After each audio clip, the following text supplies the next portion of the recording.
Katamari Damacy. Yes. Yes, more duets later. Hi there, welcome back to Bottom Up, episode 22 to be precise. I'm Ollie, and this here is Tibbs. Hello.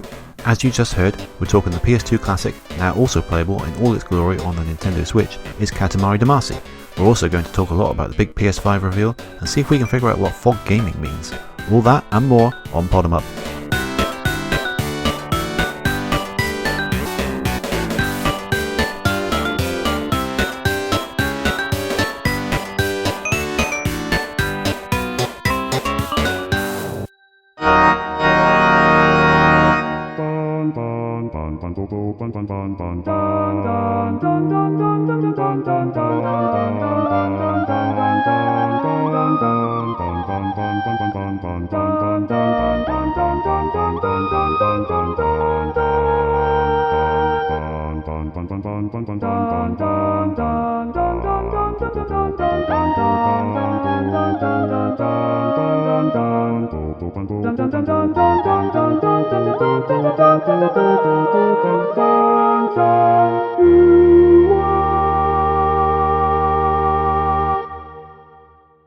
Hello Tibbs, how you doing?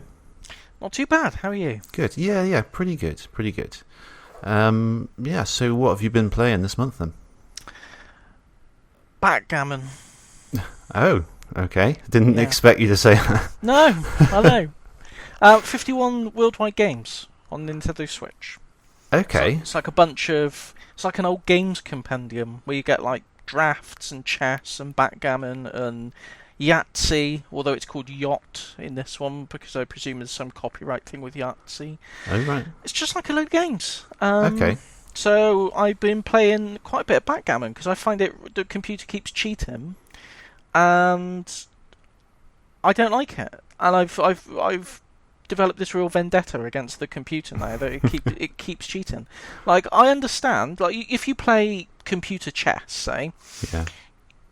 if you've got a difficulty level, you'd expect a higher difficulty would be it's programmed with better tactics and, you know, there's some skill to what it's doing. With this, it's not.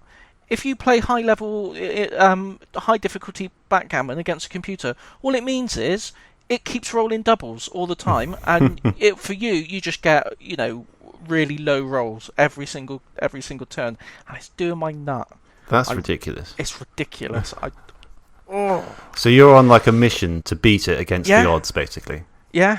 Okay. Well, absolutely. Right. Okay. But it's good. It's got loads of little games, and it's got 51 games. Yes. Actually, it's 52 because you can play the piano. It's not really a game, but it's got a piano on there as well. For some reason, maybe they had a bit of space left on the cart and said, "Wow, what can we do? I'll stick a piano on it. Why not?" But yeah, it's pretty good. What else have I been playing? I can't remember. Obviously Streets of Rage 4. I finished unlocking all the characters in Streets of Rage 4. Cool. Yeah. Animal Crossing. Yeah. I've gone right off it. Oh no, what's happened? I've gone right off it. I'll tell you what happened. I wanted to build a little bridge. I've got all the houses in like a little forest at one end of my island, and I've got like the museum and the guest services and everything in the other section. Wanted to build a nice fancy bridge between them, make it all nice. So I did what everyone in that position would do, bought a load of turnips, didn't I? 125,000 bells worth of turnips. Right. Thought, gonna make a killing on these, sell them for buy low, sell high, as you do. Yeah. I forgot about it, didn't I? So I didn't realise that they only last a week. So I logged on Monday or Tuesday, all spoiled. Oh no. All spoiled. And I went to sell them to Nook's Cranny, and they gave me, I think they gave me like 700 bells in return for 125,000 bells worth of turnips. No.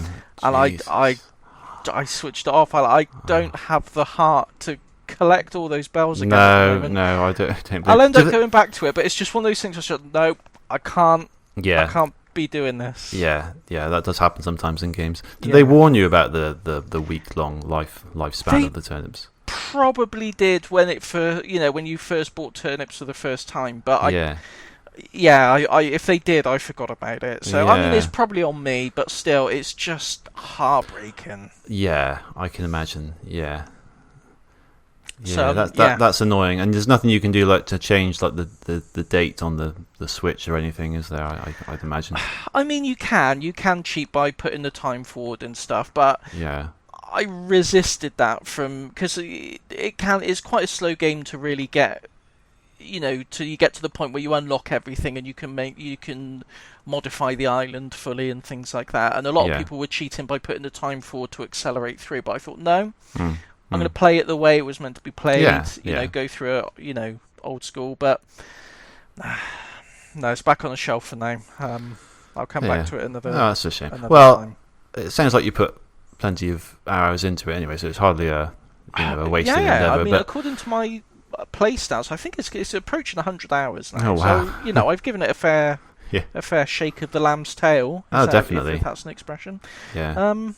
What about you? What have you been playing? That's a shame. I've been playing mainly Luigi's Mansion 3 on the Switch. Oh yeah. Yeah, it's good. It's good. Yeah. Good old game.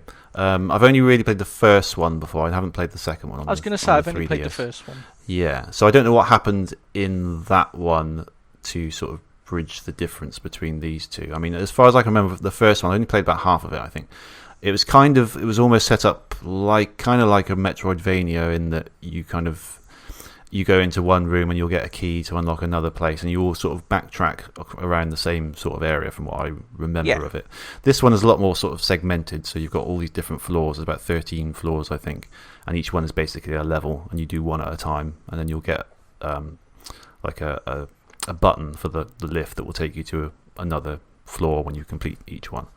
So you kind of work through it like that. So it's good. It's lovely. Got lovely animation. Luigi sort of reacts to everything in a terrified manner, and really, really well animated. It's lovely to see him. He's full of life and character and everything. Just every slight little thing that happens, he freaks out about it. And he got a dog as well in this one. Yeah, he's got like a ghost dog. I think that's from the second one, because he sort of appeared with no introduction really in this one. So I presume that's from the second game.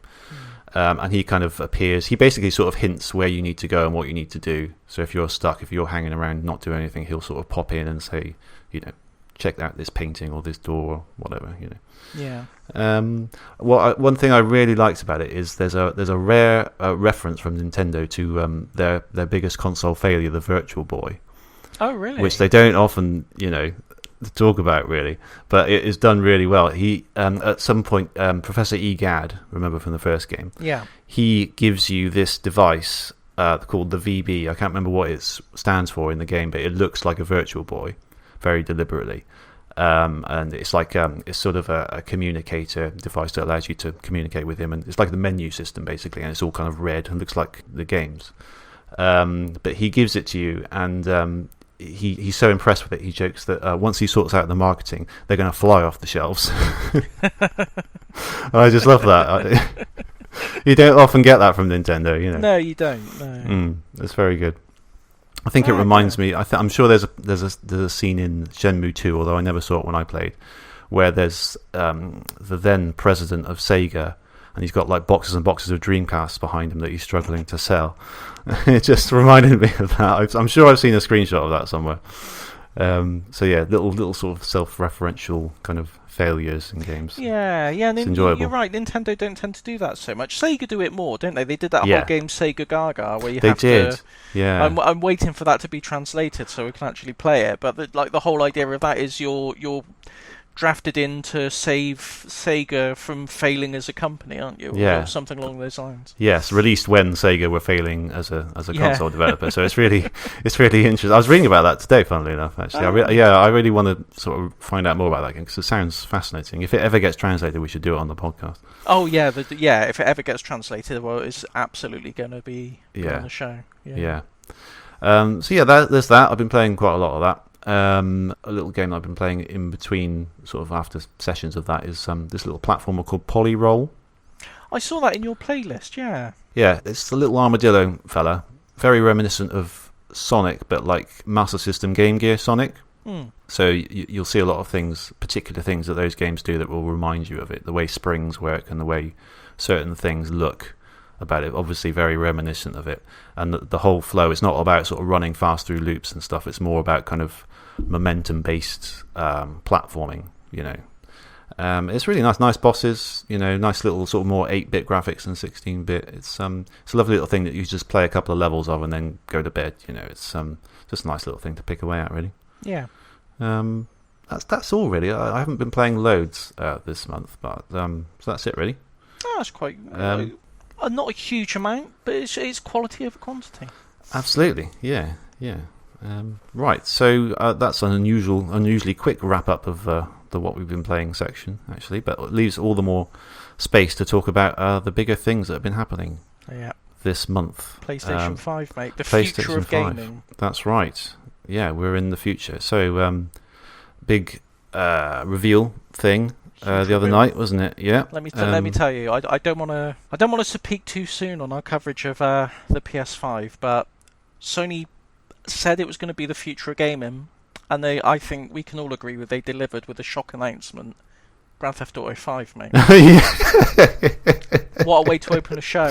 What a brilliant way to open. No one expected it. No. You know, we dared to dream, but there we go. Grand Theft Auto 5, it's finally here. It's so weird how that opened the show, isn't it? That's the last thing you would choose to open the show. Just unbelievable. We are in the future, surely. Not a dry eye in the house when that was released. Yeah, so I know. The roofs were raised, yeah. But generally, what did you think of the reveal? I was impressed, I must admit. I watched it live, and I was expecting to see mostly kind of very impressive graphics, fair enough, but like mostly like AAA kind of shooters and sort of typical, you know, high-end stuff that you see these days that doesn't tend to appeal to me. Yeah. But I saw a lot of games that I wouldn't mind playing, actually. A lot more kind of smaller games, a lot more interesting-looking games. Yeah, definitely. Yeah, and it reminded me that PlayStation isn't Xbox. No, in exactly, that sense, you know, it's a lot more interesting than that. The lineup of games generally. Absolutely, that's the one.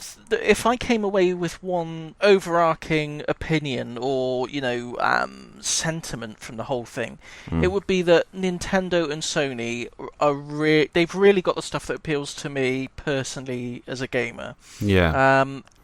There's just so much cool stuff.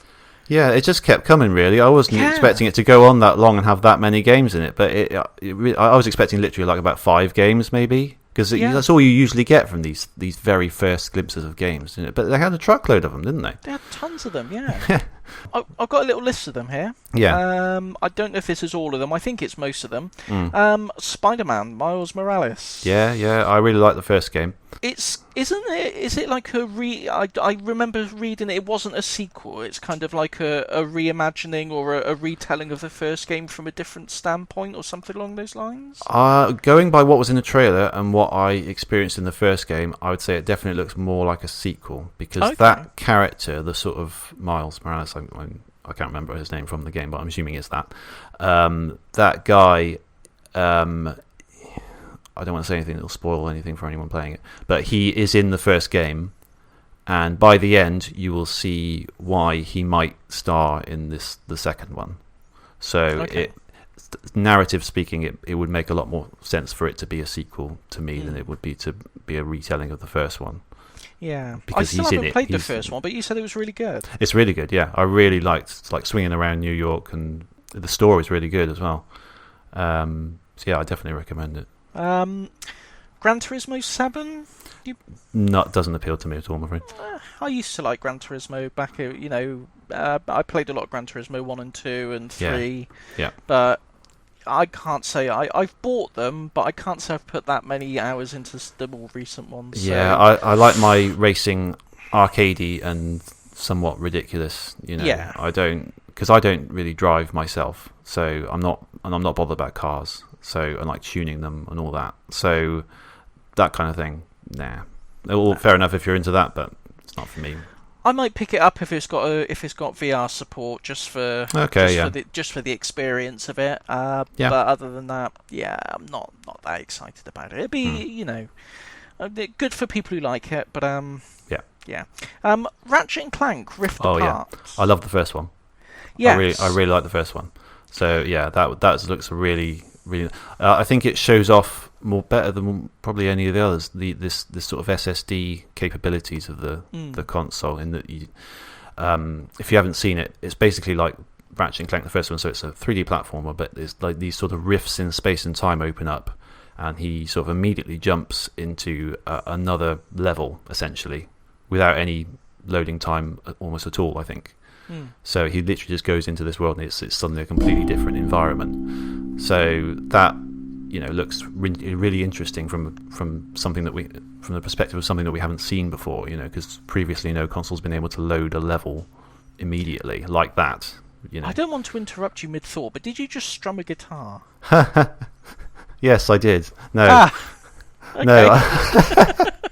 No, it's my the arm thing that holds my microphone has a little right. springy. I was going mad. Springy. There you go. Springy thing on it that I just, while gesticulating, as you do when you're on a podcast and no one can see what you're doing, I was gesticulating and it strummed like that. Yeah.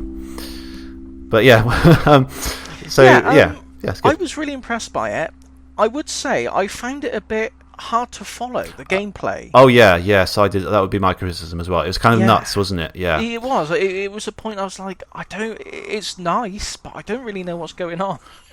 It's a bit chaotic, which is impressive, from graphics and everything, because all sorts of stuff was going on. But I don't know. I think maybe when you're playing it, you might be able to focus it a bit better. Sometimes that happens. You'll see a gameplay footage and it's nuts. But when you're actually playing it, you can sort of zone in on what you're supposed to be doing, and it might make a bit more sense. So I'm hoping that'll be the case. Yeah. Stray. Oh, yeah. Yes. Yeah. Go on, describe it. It's a cat. It's a cat in a robot world. And he's got like a little backpack. Yeah. That looked really nice, actually. Really distinctive sort of art style and everything. Yeah. It's kind of a dystopian-ish future with robots. All humans are extinct because there's like a wall in the background that says "R.I.P. humans." That gives you some. Gives you a clue. Yeah. I mean, there was no gameplay. It was just like a teaser trailer, but I mean, it's got a cat with a backpack in it. I mean, that's a day one purchase for me, and I think that's on PS4 as well. I think that's a PS4 and PS5. I think so. Okay, all right. I think so, because I was watching it because my girlfriend loves cats, so I used it. I was saying, look, we've got to get a PS5. He's got this game about a cat, yeah. He's got this game about a cat, and at the end she said, but it's got the PS4 logo on it, so does that mean you can get it on PS4? I was like, damn it. Maybe. I don't know. No. It doesn't mean that at all. It might be a dual format thing with that one, so... Yeah, I'm wondering if some of these games are, or will at least appear on other formats. I reckon some of them will, definitely. The less PSE ones, Yeah. There's quite a long list here. I'm gonna jump straight to one that I was really happy about, Astrobot. Yeah. I'm really, really pleased. I hope it, because I can't remember what it's called. It's like Astrobot. Astro's Playroom, I've got written down. Astro's Playroom, yeah. I hope it's just not like a bunch of mini games. I don't think it's going to be a full-on game, because from what I've read of it's on the PS5 by default. You've got it.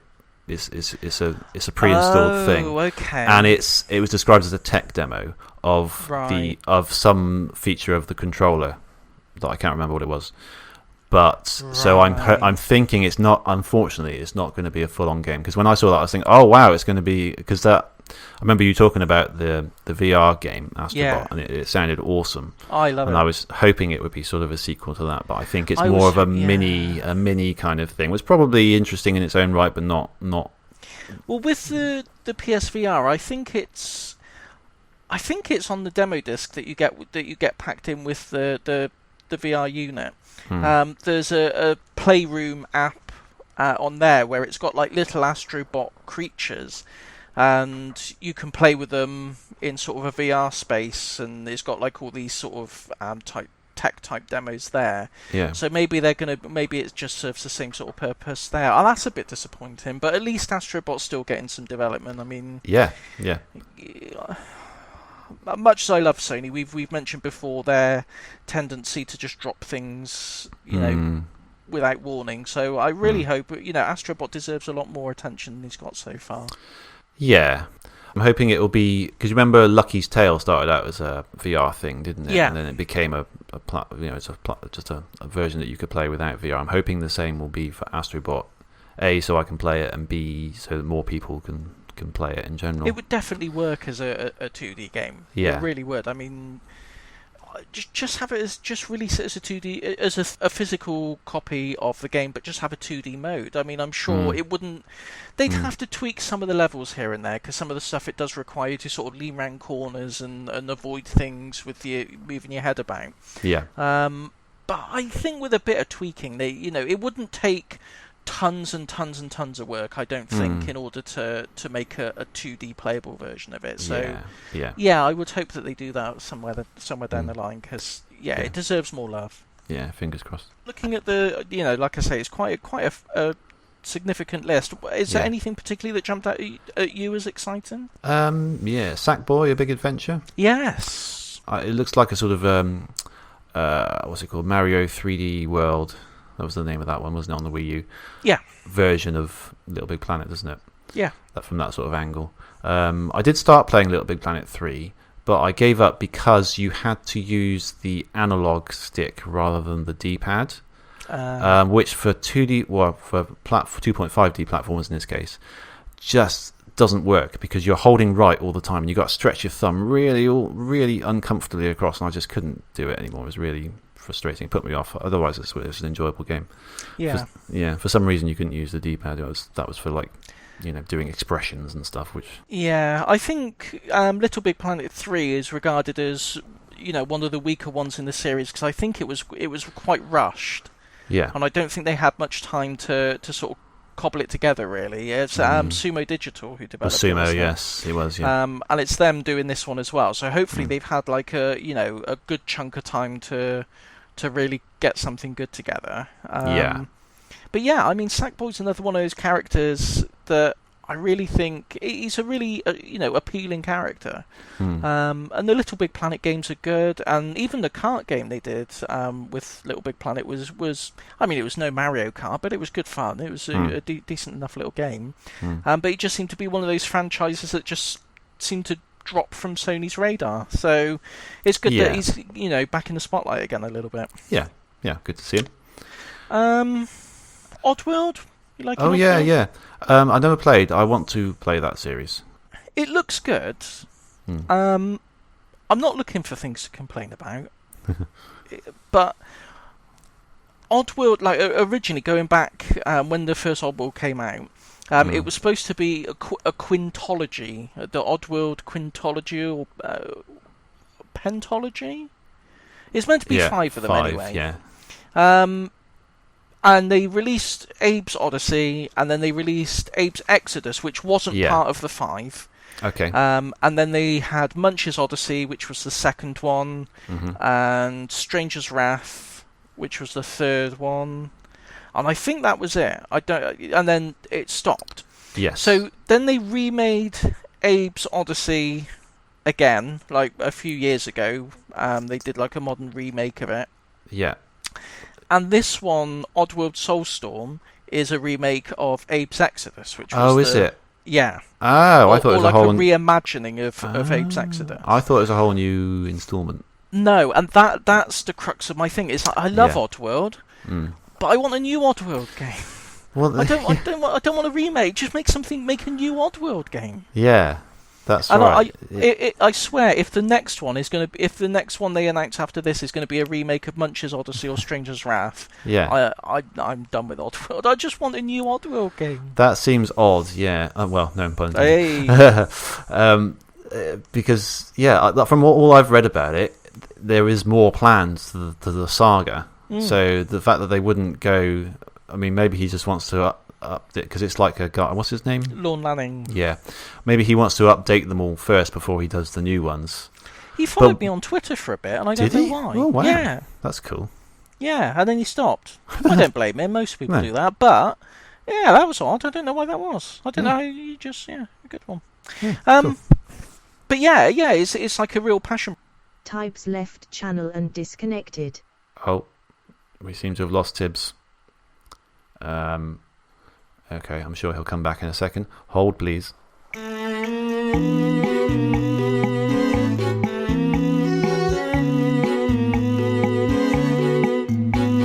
Types connected and Hello? entered channel. Hello. Uh-oh. What happened? I don't know. That was you. It said Types disconnected. Types disconnected. Oh, well, welcome back. Thank you. Lord Lanning. Yeah. Yes. Yeah. I was saying, I don't know what point I got to before everything collapsed like a house of biscuits, but it's a passion project for him, I think, Oddworld, and I would like to see him explore it a bit further rather than just retreading old ground a bit. Yeah. To be fair, looking at the trailer for Soulstorm, it's a significant remake and reimagining. It looks, yeah. You know, it's really quite an achievement what they've done to upgrade it and bring it up to date. But still, I'd like to see other parts of the Oddworld mythos. Yeah, I mean, it's a 2D game fundamentally, isn't it? It looked like that to me anyway. So, you know, gameplay-wise, there's only so much you can do that would be significantly different, I would have thought. It's really just cosmetic, isn't it? I'd have thought so. I mean, but it does look... The gameplay looks... Because, I mean, the original Abe's Odyssey and Abe's Exodus are kind of... if you played the original Prince of Persia, it's kind of that sort of slow-paced... sort of platforming, that kind of way. Yeah. The trailer for Soulstorm made it look, a lot more frenetic. Than... Yes, there was a lot of explosions and things, wasn't there? Yeah. Yeah, so, it'd be interesting to see what they've done with it all. Bug Snacks. Yeah, Bug Snacks. What the hell is that? I love that was in there because... Oh, sorry, guitar strum again. I love that was in there because it's just... It's not what you would put in a like a revolutionary new console thing, is it? Because it's just it's from the makers of Octodad, wasn't it? Yes. Did you ever play that? Yeah, I did. Yeah. Yeah, it's a good fun game. We don't even know what genre it is, or what it's like. People who eat food and then turn into parts of their body turn into that food. Yeah. And that's a game somehow. That's we don't really know what how. We've got.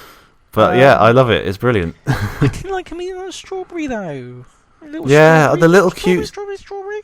And then he just they were. It was a cute little strawberry, wasn't it? Yeah. Yeah. Don't know how I feel about that. Yeah. Can't say I agree with that. I'm against it, but yeah, he looks really interesting.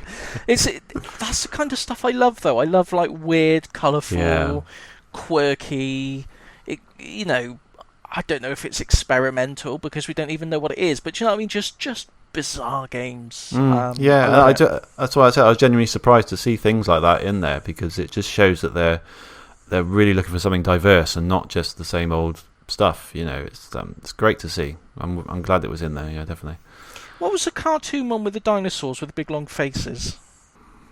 Oh yeah, that it was like it's all in cartoon, and they were high school students, but they were dinosaurs. They were all dinosaurs. They had like feelings and experiences and things. Yeah, I just thought their faces were too long. I don't know if it's. But they are dinosaurs. Well, they are, yeah. But I mean, we don't want to. Some dinosaurs had short faces, didn't they? Yeah. Yeah. Pachycephalosaurus just had a big head. His face was comparatively short. Do you reckon at some point in the game they make the joke, why the long face? I hope so.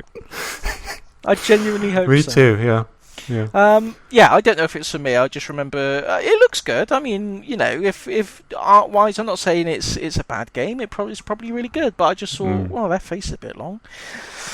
That was my takeaway from that. Hitman 3? Yeah, I've got the second one. I haven't played it yet. I do want to. So yeah, more of that. That'll be fine. I had don't know if you remember this by its title, but Kena Bridge of Spirits looked quite good. Yes. It's kind of, it reminded me of, it's a bit Zelda-y, I think. Yeah, is that the one with the little soot creatures? Yeah, I think so. Little fuzzy things. It was a girl, sort of kind of not anime, but kind of all anime-like proportions, in a sort of a forest with the bow and arrow and stuff like that. I think there were little creatures in it as well. Yeah, I think so. Yes. Yeah, I think that's the one. Yeah, it reminded me. If you've ever seen any of Studio Ghibli films, particularly Spirited Away, it just reminded me of the little soot creatures from there. Yeah, that looks really good. Yeah. That's Destruction All Stars. It was basically like a combat kind of arena vehicular combat thing. I didn't like it at first. When it started, I was like, I don't know if I like these characters. Yeah, a bit. It's Fortnitey, isn't it? Yeah, it's a bit like, oh. But then when I saw it was car combat, I thought, the gameplay itself looks really fun. It looks really good. It looks really like Twisted Metal, Vigilante 7, that kind of thing. Yeah, Carmageddon as well. I used to love Carmageddon 2 on the PC. I played that for ages back in the day, so I love a bit of vehicular combat. Yeah, I mean, I was watching a YouTube video where it was lamenting I think it was Matt McMuscles. He did I think it was him. A YouTube video where he was talking about the how car combat as a genre has sort of died out. Yeah. So it's really good to see a new car combat game because it looks really good fun. It looks fantastic. Resident Evil Village. Evil 8. Not touching that with a barge pole. Thank you very much.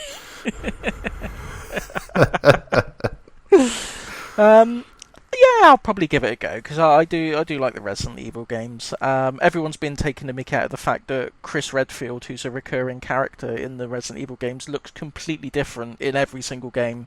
There's no consistency in his character design whatsoever. Right. Horizon, new Horizon game. Oh of course. That looks pretty good. Yeah. I mentioned feelings about the first one in the last episode, but it certainly looks impressive. It's interesting that when you would see graphics like this and sort of story-based, not actual gameplay footage, but kind of sort of story-based footage. In previous generations, you would say that was pre-rendered, but presumably it doesn't need to be at all anymore, does it? That's the footage. That's the actual real-time thing, isn't it? So very impressive. I can't remember which trailer it was I was watching. I can't remember which one it was now, but I do remember thinking at the time. It might have been it was Gran Turismo. It was a Gran Turismo 7 trailer. Yeah. I remember thinking then, when I played the original Gran Turismo when I was in school, if you'd have showed me that. If you could have shown me this is what it's going to look like one day, I just wouldn't have believed it. No, I really wouldn't have certainly believed not. No. And it's we kind of take these graphics for granted now, but it's like it really is stunning what they can do. Oh, it looks almost like real, just literally like real cars. Yeah. I mean, humans, it's going to be very, very difficult to make you believe that they're real humans, but cars. Yeah, I mean, I remember even like one of the first games I got on my PlayStation was Tomb Raider, and watching the intro to that, the pre-rendered FMVs for the intro, and thinking, graphics can't get any better than that. Yeah, they're just not good. This is it. They can't get any better than that. Yeah, and knowing that it's pre-rendered and thinking about the time when you'll be able to play graphics that look as good as the pre-rendered stuff, and that that happened, about 10, 15, 20 years ago, didn't it? No, we're way past that now. Yeah, it's it is always funny how each generation you can't really look beyond the graphical capabilities of what it is now, because PlayStation, you really think, wow, this is literally as good as it gets. You cannot imagine it looking better than that. It's really funny, isn't it? It is amazing, yeah. But like we said at the beginning, I think that the show was stolen by Grand Theft Auto 5 Enhanced. Of course. Yeah. Thank goodness they're bringing that out. I mean, Finally. It's waited a long time. Yeah. Before we leave that, the look of the console, how do you feel about that? I don't mind it. I mean... No, I don't mind it. I think it's fine.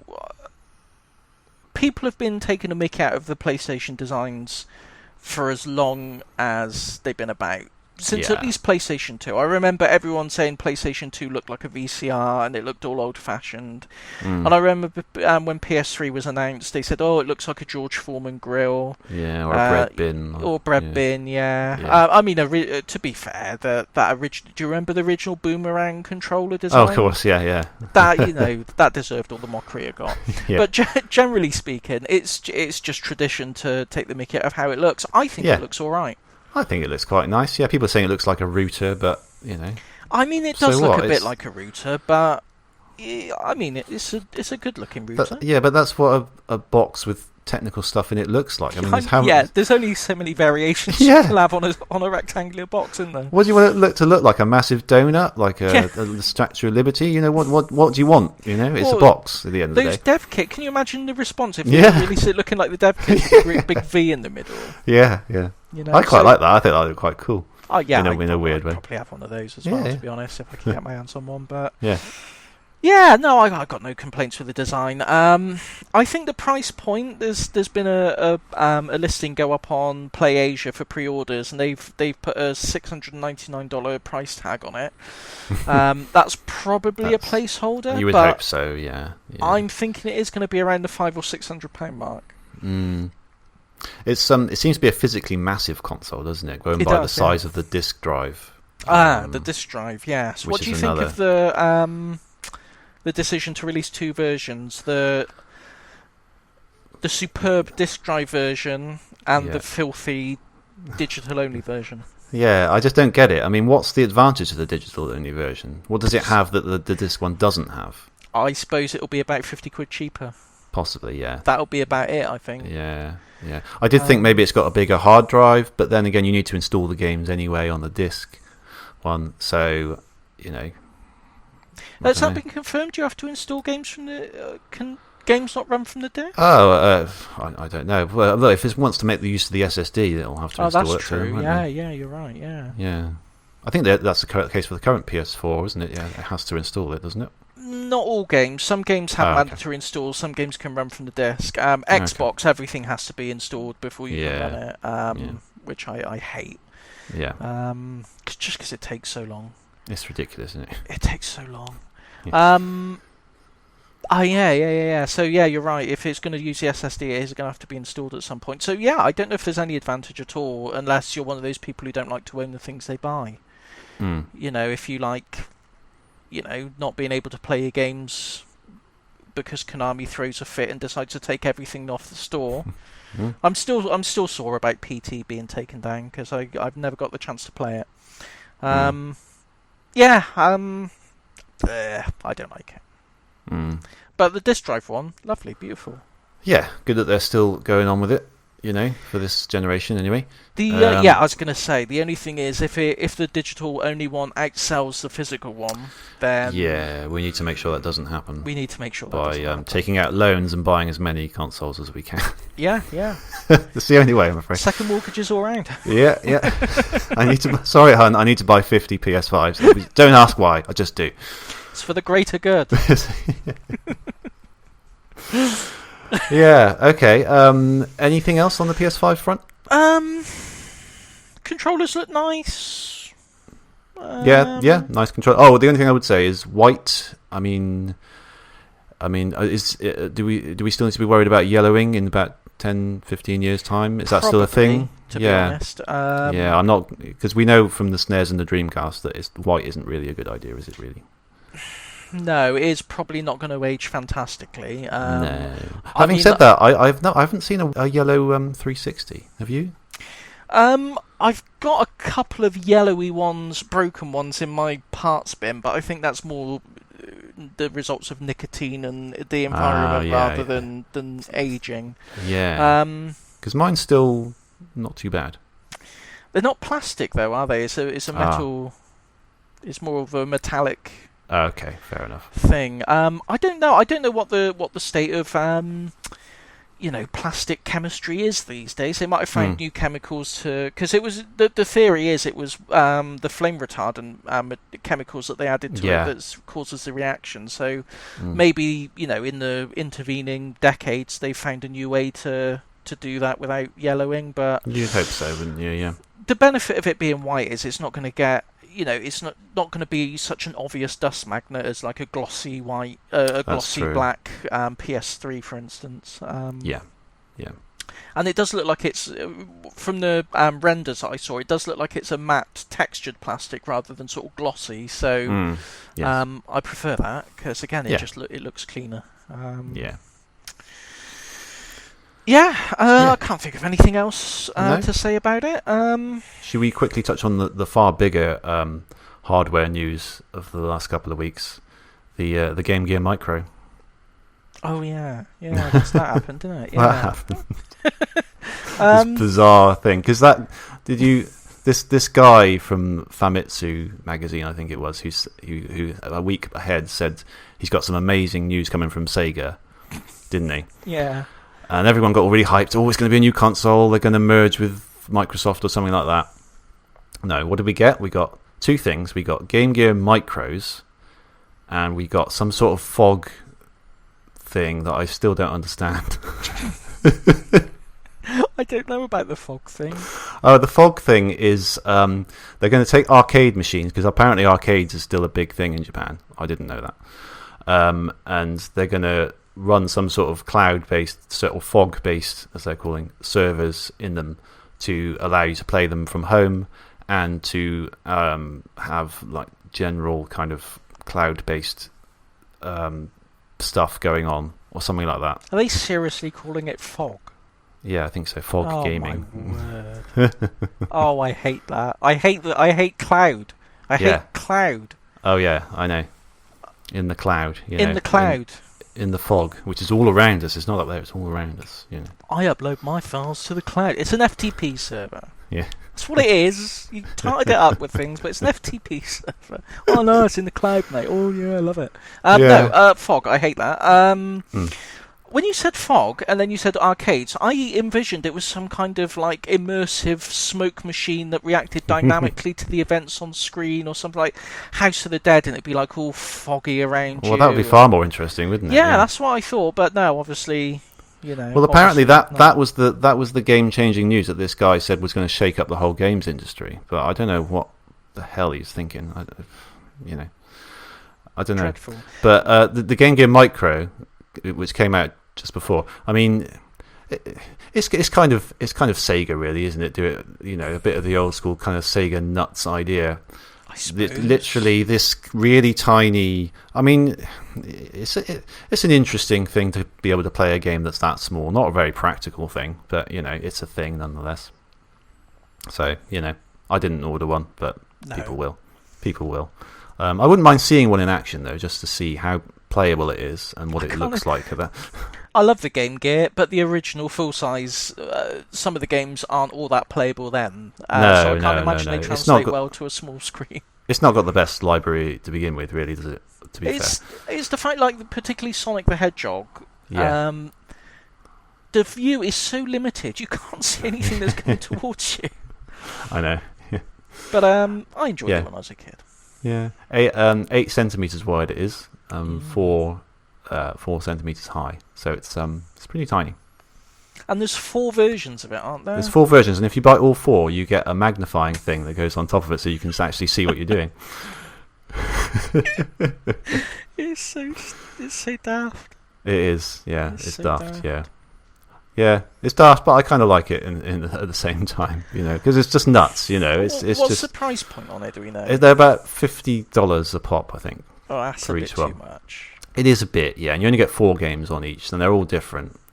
I would say it's only a Japanese-only thing at the moment, so they're all a lot of them are Japanese-oriented games, many of which I've never heard of. See, if they'd have done a Game Gear Micro or Game Gear Mini, where it's a little bit smaller than the original Game Gear, yeah, they could certainly thin it down because half the case is just taken up by the batteries. Yes. So you could put in like a nice, a thin battery in there. A modern flat screen, so you could condense the original one down, and just have a selection of games on there in the same style as the NES Mini and things like that. That might have been something interesting, but these super little tiny ones, I don't know. It's good as a gimmick, but I think that's all it's intended to be honest. Yeah. I mean, you can't really expect people to sit and play something that small, I don't think, really, can you? I don't know. I wouldn't have thought so, no, but... No. Yeah. Anyway, it's a thing that happened, and everyone was a bit I'd have bought them if they disappointed. were cheaper. Yeah. I would, Yeah. but, 50, that's 200 quid for four... Yeah, I know. 4 mini ones and a magnifier. And a magnifying glass, yeah. Yeah, it's something to play once for a minute and sit on the shelf for the rest of your life, I think. Yeah, sadly. exactly. But, yeah, there you go. People will buy them, I think. Hopefully, it's just Sega gearing up for some more ambitious hardware projects. So they're just checking the machinery still working. They oiled all the gears, Yeah. fired up the machines again, and they thought, right, before we put out Dreamcast 2, let's just put something small out just to see if the conveyor belt still works. So they've churned out these. I love that that's an instruction from above, and someone said, right, they want something small. Right, got it. But you wanted something small. They said I was mad, but here they've come to me now. My Game Gear idea. Yeah. So, incoming indie. Yeah, let's hear it. Yeah, Hot Shot Racing. Have you seen this? No. It's back to Sega, actually. It's very Sega-y arcade racer. So it's very simple graphics, untextured, low polygons, but very smooth, 60 frames per second. Lovely kind of drifting around, a bit Daytona, a bit Sega Rally maybe, a bit kind of Virtua Racing, certainly in the looks department. Yeah. Very, very nice, lots of drifting and stuff. Made by a former Burnout dev. Oh, cool. And with help from Sumo Digital, who are providing their proprietary racing engine. So do you know what it reminds me really of? Yeah. Do you remember that game? I think it was cancelled. It was a Kickstarter thing or an Indiegogo thing a while ago, and it was literally called like 90s retro arcade racer. Yeah. Sort of somewhere between Virtua Racing and Daytona style sort of graphics and.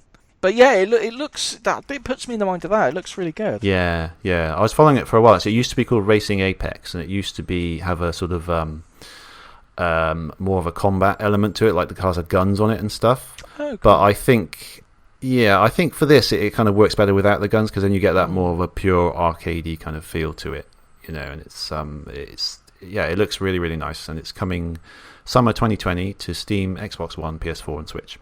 Awesome. Looks really, really nice. It does. I'm looking at the little Curve Digital site for it now. The screenshots look amazing. It's got like a little trailer, but I'll watch that later. Yeah, it's got a couple of interesting modes. It's called Drive or Explode mode, which is basically the movie Speed, where you have a minimum speed that you need to hit before it explodes, basically. So you have to keep going. And then there's Cops and Robbers mode, where the robbers, if they're caught, they become the cops, and you start to have to chase. It's like tag, I think.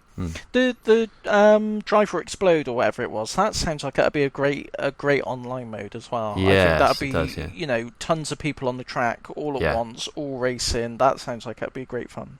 Yeah, I think it's got 8-player online capabilities. So brilliant. Yeah, should be good. Yeah, great. Split screen, local, and everything. Right, so we crack on with the main event then. The main event. The main event was Katamari Damacy. Katamari Damacy. Yes, more duets later. Brilliant game. Spoiler alert before we get into it. I was going to say, well, there we go. Yeah. Thanks for listening. Bye. Yeah, I'm going to tell you why in a minute, but I absolutely love this game. I thought it was brilliant. Okay, but we'll discuss more before I let the cat out of the bag. Let's leave you with a short break where we'll probably put some lovely Katamari Damacy music in, and then we'll come back and talk about it.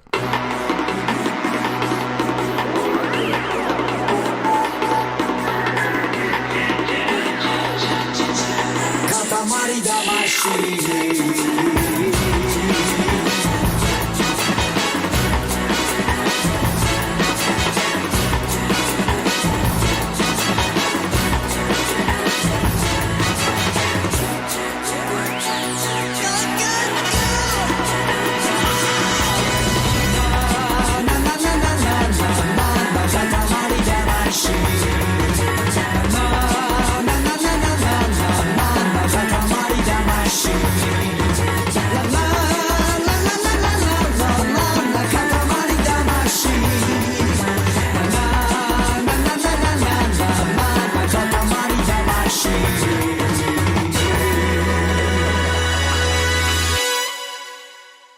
Welcome back.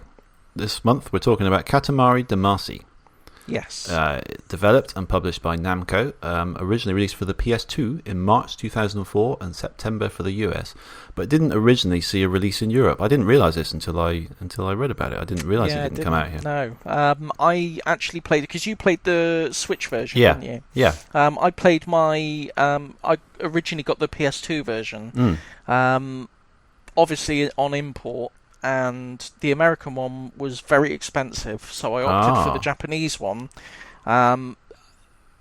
It's all in Japanese, oddly. Right, who'd have thought? Yeah. Oh, I mean, some games you get where they're Japanese, but it's all in English, or this, but this one, no, it's all in Japanese. So, but luckily, I'm familiar with the lore of the game. Yes, so, I mean you'll miss out on a lot of the humour in the game. Yes, but as gameplay wise, you'll be fine. Yeah. Yeah, you'll be fine if you pick it up. Yeah. The Japanese one, but yeah. What do you think? I think it's really good. I have to say, I've noticed our commentary on the PS5 reveal was basically that looked good. Yeah. That also looked good. Well, yeah. That too looked good. And now our verdict on Katamari, it was good. It was good. We're going to go in more detail because I've got a lot of notes on it. But overall, yeah I really, really loved it actually.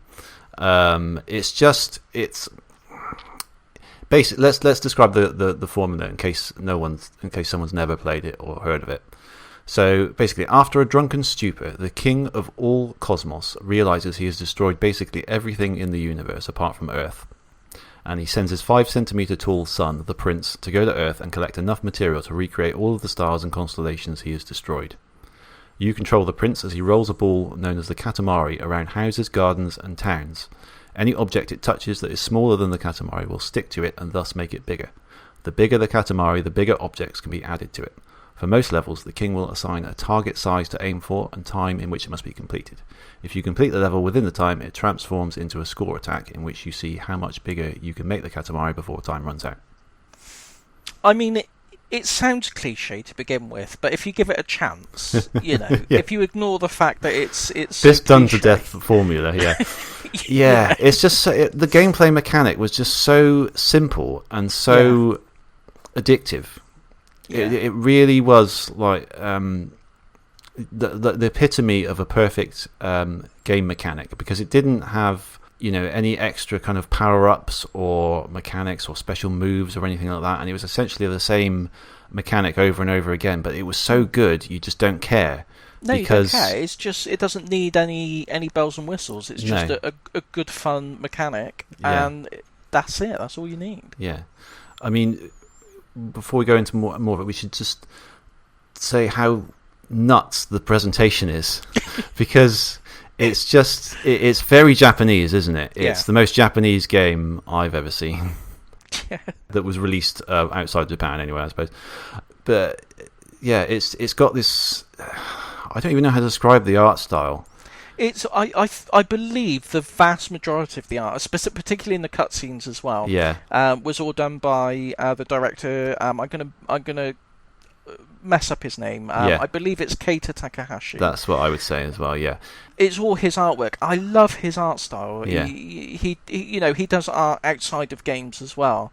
And I just love his style of art. It's just really fun and unique and engaging, and it's weird. Yeah, I love it. I did a bit of research on him. He's a sculptor who was hired by Namco for his kind of surreal and humorous capabilities.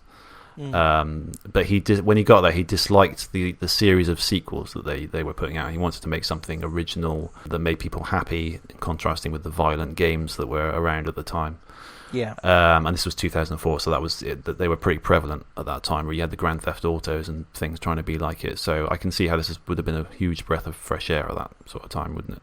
Yeah, definitely. Namco, as I said, they were sort of insistent on him adding power-ups and objectives and all sorts of things, because they didn't really believe in that people will like such a simple idea. But he seems to be like a very kind of determined guy with what he wants to do, and he said he wasn't having any of it. He knew what he wanted to make, and he's made a great game. Yeah, I mean, particularly what you said, he wanted to make something that makes people happy. Yeah.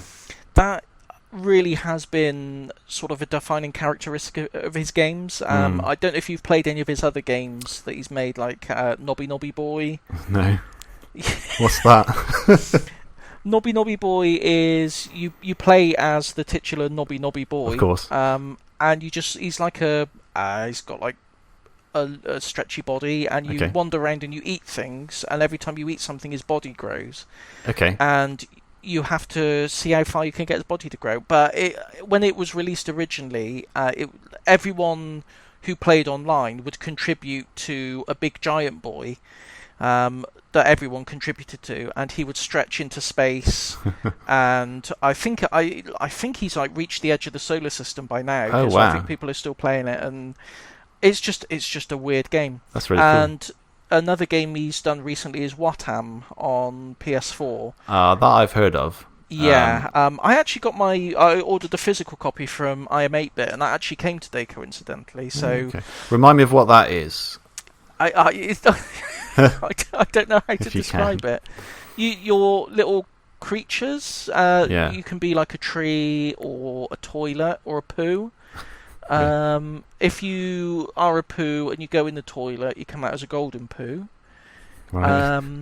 There's an island with a face on it, and he floats about. It's weird. Okay. But it makes you smile. It makes you happy. That would make me smile. Yeah. Yeah, it's just a really good. These are sort of feel-good experiences. Yeah. It's great. But so Katamari, I think is it was his first game, but I think it really set up a statement of intent for what you wanted to do with games, I think. Sounds like it, yeah.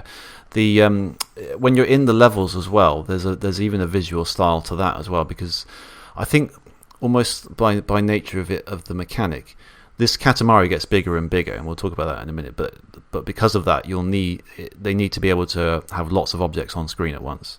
So all those objects need to be very, very simple, and rather than looking crap, they look really funny. Yeah. Because the way they've been designed and the way they animate is so simple. Like you'll have a person and he's literally got almost like 2 frames of movement with his legs moving. Yeah. But it doesn't look rubbish. It looks hilarious. Yeah, they look brilliant. Say, like, you roll over like a pig or a dog or something. Yeah. And they just got their little 4 legs just kicking back and forward. Yeah. It's hilarious. It's minimalistic, but it works. It reminded me of almost the 3D equivalent of Undertale. It was sort of this deliberately crude visual style that just works really well. And I loved it. I think it looked brilliant. Going back to the gameplay mechanics, I mean, it just works for level design really, really well, because you'll start out with a very small Katamari that's as big as the Prince, who's 5 centimeters tall. So you're very, very small, and you'll see objects around, and you'll be in like a room of a house or in a garden or something. You're very small. You've got big animals wandering around that can sort of knock your Katamari away and knock objects off of it. So you can only pick up little things. And then gradually your ball gets bigger, and you get big enough to then consume the animals that were knocking you about before. So I loved the first moment where I picked up a cat, because it was just brilliant. Because and the way it goes, meow. Yeah. Because the way they move around, and it's just so funny. Just looking at it is funny, and it's just being able to pick him up in this big ball and roll around. And I found myself laughing just through the virtue of what I was playing. It's just so funny. Yeah. But the great thing about the level design is you can be in the same area and the level will change depending on how big you are, because suddenly you can pick up these bigger things, and what were obstacles before are now collectibles. And so you can go around the same area, and it's constantly changing. You don't have to move to a different place. Yeah, so you can go back to a different part of it, and suddenly it's a completely different ball game. And that comes across more later in the later levels, where your Katamari is big enough to start consuming, cars and buildings in a city, and it gets bigger and bigger and bigger. And you're rolling around this city, then you go back to it, and you can just literally roll right over it and pick up all these buildings and things that were obstacles before. And I thought that was amazing. Yeah, it is. It's just an amazing idea. It's so simple. It's so simple. Yeah, it's such a exactly. simple idea. I can't believe it hasn't been done before. But it just, as a gameplay mechanic, it works so well. I can't get over it. No, it is. I think gaming is one of those hobbies where it's increasingly hard to come up with a really unique idea for a game. I think. Yeah. You know, one. It's kind of like films as well. I think if you were to ask someone to come up with a completely new film, a new genre of film that no one had ever seen before, that's such a tall order. And it's the same with games. If you're going to make something, you know, that's completely unlike any game that's come before it, that's really difficult to do. And I think it's even harder to do it and make it work. Yes. Yeah. You know, Katamari, you know, I think it succeeds on both counts. You know, it's completely unlike anything else I'd ever played. And even if I were to, you know, look back and like research, I don't think you could find anything like Katamari. No. And to have it just work so pitch perfectly on the first attempt, I think is really an achievement. Yeah, definitely. And it's the first game in the series. There are several more as well. I know that Keita Takahashi only worked on the second one as well, because he didn't want to make, again, he didn't like sequels, so he didn't want to make it into a franchise. He wanted to stand on its own. He only agreed to do the sequel because they made it clear that they were going to do it with or without him, basically. Yeah.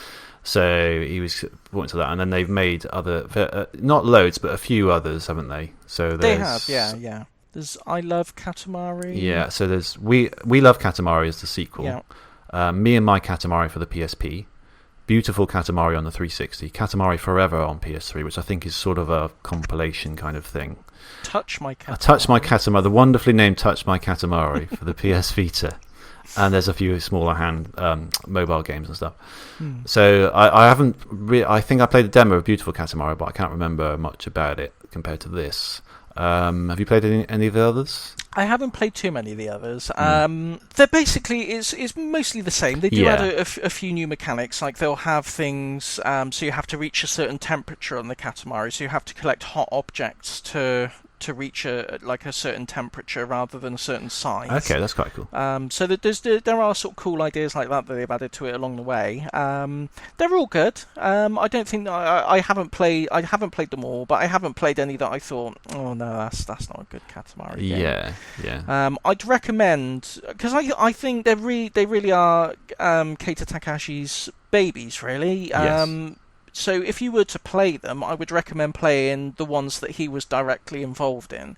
But if you can't track them down for any reason, you just wanted to experience what the game is about, you could pick up any of them, and you're gonna have fun with the mechanics. Yeah, that's the impression I get. I don't think they mess with them too much. No. So I mean, the basic level is you've got a target size and a target time to do it in. And then you'll make a constellation if you manage to get that. And then there's other variations of that as well, like getting as many as you can of a certain object. And there's another one where you only need one of a type of object, like a cow or something. Yeah. And it's really easy to get it, and the level ends immediately.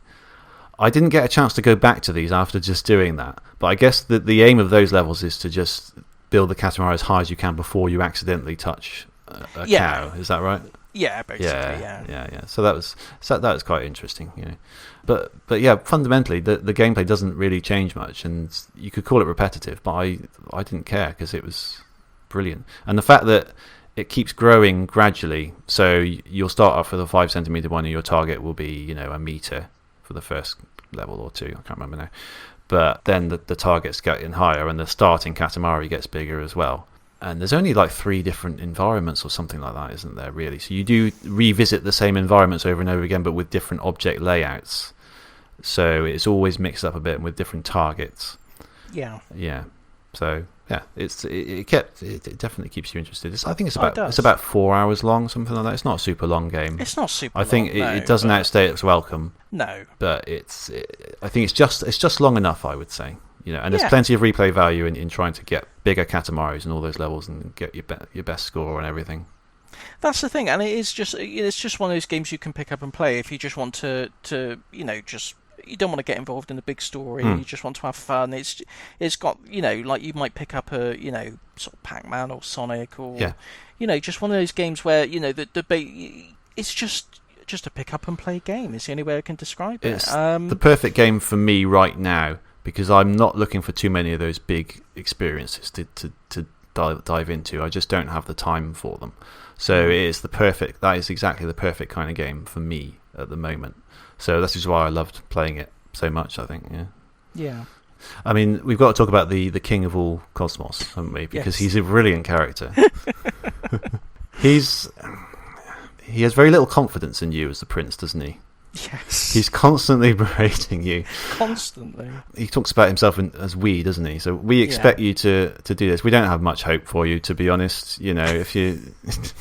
we'll be surprised if you get anywhere, really. Yeah, no, so a bit rich considering he destroyed the universe. Exactly, yeah. And he can't be bothered to put it back together, so he just assigns you to do it. And if you ever fail, he gets really mad, doesn't he? It's a bit terrifying, yeah. Yeah, but he's great. He's great. I should have written some of his lines down because they're really good, but they are just really funny. Yeah. Just the character design and the world design and everything is just, like you say, it just makes you laugh. It makes you happy, and it all fits together so sort of consistently, doesn't it? Really, like the art style, the music. It all goes perfectly together. Like that theme tune that we were singing is, every time I booted up the game, I wanted to just sit and watch the intro again and again and again. And I can't think of any other game that I've done that with. It's literally usually you just watch the intro once and you skip it every other time because it's it's done what it needs to. But that is so good. I never get bored of the little duck heads coming up. Yeah, they're brilliant. They're so good. Like the animation is quite short as well, so you can have a little burst before you begin. And it just gets you in the mood for the game, doesn't it? Perfectly. It does. Yeah. That lovely theme tune, the birds coming in, all the stuff flying around. He's flying over the earth, like mad stuff going on. There's a bird carrying a tortoise or something, isn't there? Yeah, it's just like nuts, and it's just beautiful. It really is. Yeah, it's just I love it. Yeah, and I love when you roll into humans and they just give this unnecessarily long scream when you're playing the game. Because when you start picking up humans, it's brilliant, isn't it? Because it's first of all, your first hint is that they start running away from you, because that's when you know you can pick them up. Yeah. And you first of all you knock them away, and they start spinning, and then you can pick them up, and then you pick up more and more humans, and they start screaming. Ah! It's just so funny. It's so funny. It's brilliant. It is. Yeah, I love it. I love this game so much. And the music outside of the intro is really good as well. It's quite a varied mix, isn't it? But they're all quite sort of upbeat and happy. Lots of Japanese vocals go with the scene really well, don't they? Yeah. It's really peculiar music as well. There's lots of, is it a cappella they call it, where it's just like voices going like some of it, yeah. It's just very unique. Yeah. If you heard it in any other context, you would immediately know it was from Katamari. Yeah, that's right. Yeah.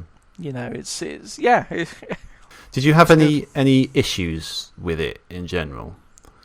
Not really. When I first played it, it took me a little while to get used to the controls. The controls are complicated. The Switch offers a few different variations, which is good. I went for the simple one eventually, where you just literally move him around with the left stick, and then you can move him around the Katamari with the other stick, with up and down on the other stick, and that worked best for me.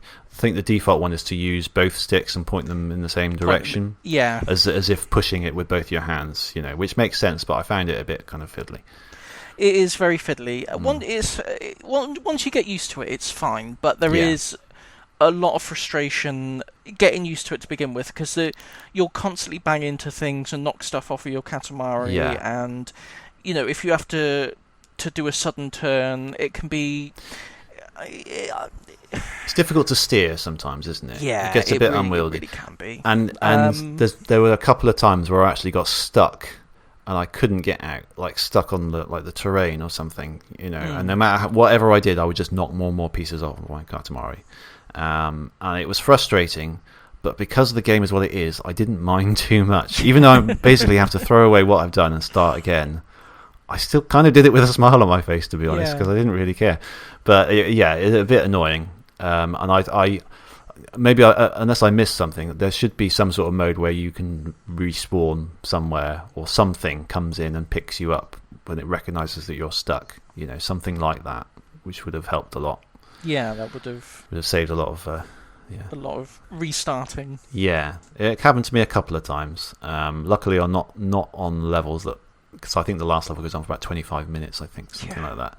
So generally they go on for about 7, 10, they're maybe just short 15 little minutes. bursts. They vary, but as you get towards the end, because you start from so small and end up so big, you need that kind of time frame. And what I found interesting was that you always feel like you're not going to do it, because there's only 2 minutes to go and your Katamari is about as quarter of the size as it should be. But you find that it grows kind of exponentially, doesn't it? So it does, yeah. It'll grow once it's big enough, it'll grow very, very quickly. After that, like the meters will suddenly pile on, and before you know it, you've done it, and you've got a whole minute to spare. And that always kind of surprised me, really, because you can't really. It's very hard to judge how well you're doing sometimes. Yeah, isn't it? exactly. Yeah, there are games where you know that if you haven't reached this point by this part in the game, you might as well just restart the level, because Exactly, it's impossible to do. But it's not like that at all. No, there are a few times where I thought, I think I'm just going to cancel because there's no way I'm going to do this, and then sure enough, you somehow pull it out of the bag, and it's a brilliant feeling. Yeah, you don't get a lot of that with games. Actually, you usually know how badly you're doing. Yeah.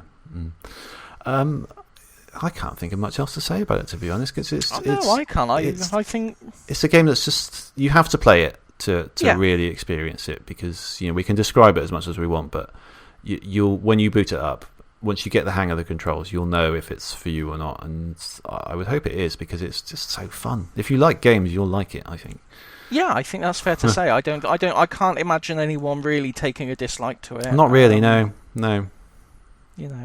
So it gets my seal of approval. I think it gets yours. Absolutely, I think it's currently a firm favourite for Pull 'em Up Game of the Year. I know it's early days, but I think it's going to be the one to beat for me personally.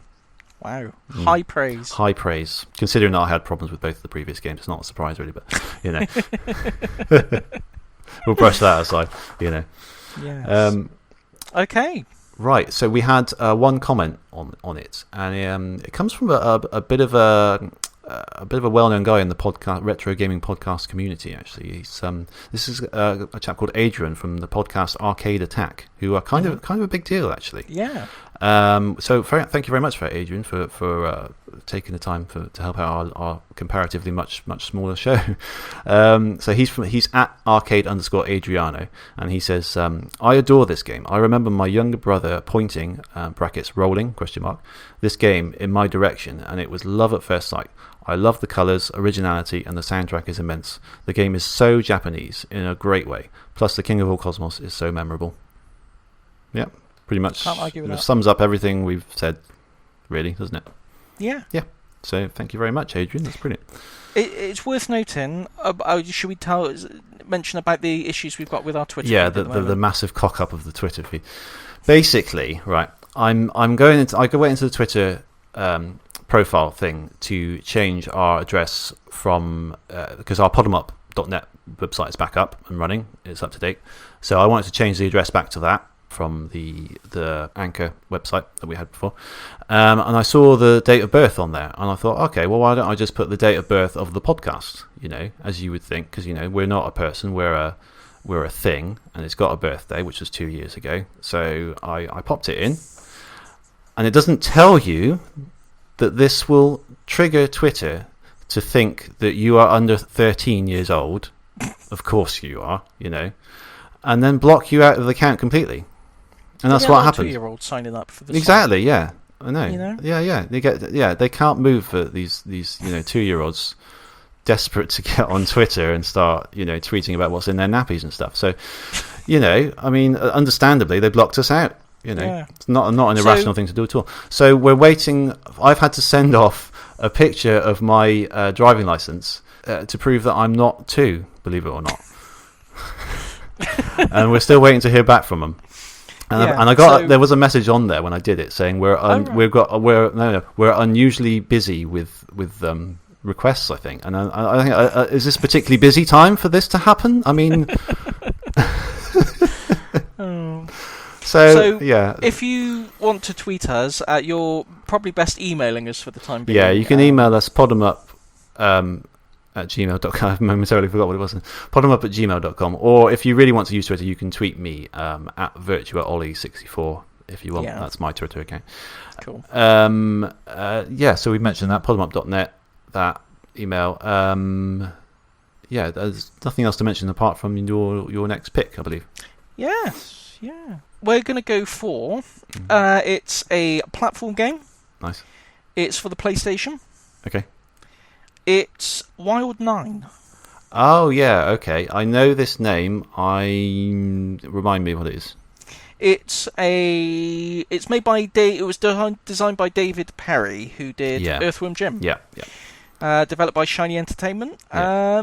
And yeah, it's a 2.5D side-scrolly platform, run and gun, shoot 'em up. Not shoot 'em up. You'll see. Okay. You'll see when you play it. Okay, sounds really cool. Yeah. I don't know if it's that well known. I wouldn't say it's obscure, but I don't think it was as popular as. Yeah, I think I know. It to be. I think I know of it from having looked at a YouTube video or something of some less well-known PS1 games. And I remember the name. And I remember thinking it looked quite cool, but I can't picture it in my head right now because it was a few years ago. But I'm looking forward to playing it because it sounds pretty cool. Yeah, I think. Yeah, well, my predictions for what you'll like and won't like aren't always on point. So I would think this might be something you'd enjoy, but we'll see. Yeah. So yeah, Wild 9 is our game for next month. Yes, cool. So that's us. I would say from our new stats for Anchor, I noticed that most people are listening to us on Apple Podcasts. So cool. I would, everyone says, leave a review or whatever to give us. If you give us 5 stars, I think it increases us in the algorithms and stuff like that. So if you can do that, that'd be amazing. Gives us a little more exposure, which we could do with. And yeah, but if you're not, just rate us on something else if you like. Yeah. Whatever floats your boat. And just apologies to any Swedish listeners who tuned in expecting a Swedish pop culture podcast. Oh yeah. Yes. Because we noticed we've got a doppelganger. There's a new podcast has launched in Sweden called Pod 'em Up. And it's apparently a pop culture podcast. So welcome to any Swedish listeners who've downloaded our feed by mistake. Yeah, but we hope you. Well, obviously they've stuck with us all the whole way. Yeah. So you think we're doing something right. Yeah. Well, they might just be thinking, well, when are they going to get to the pop culture? These guys don't sound Swedish. Yeah. Well, welcome anyway. Welcome new listeners from the. I hope they don't do anything with our Twitter. I hope they can't just register our Twitter. Name. No, I hope they can't. I don't think they can, but I hope not. It would be nice if we could siphon off a few listeners who find us by mistake, though, wouldn't it? Yeah. Weirdly, I'm sure I found. This is going back a little way. I'm sure I found another one called Pods 'em Up, which was like Italian politics or something. Oh. So it's weird, isn't it? It is but weird, I swear, when I looked up the name Pod 'em Up, no one else had it. So, no, because I looked it up as well. We did our due diligence, but yeah. So we're the original Pod 'em Up. Yeah, the original and the best. We can stick that on our graphics and things. Yeah. Cool. So all business taken care of. I think we better head off. Yeah. I'm gonna go eat bread roll. Okay, I'm gonna go to bed. Oh. Good night. Good night.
Types left channel and disconnected.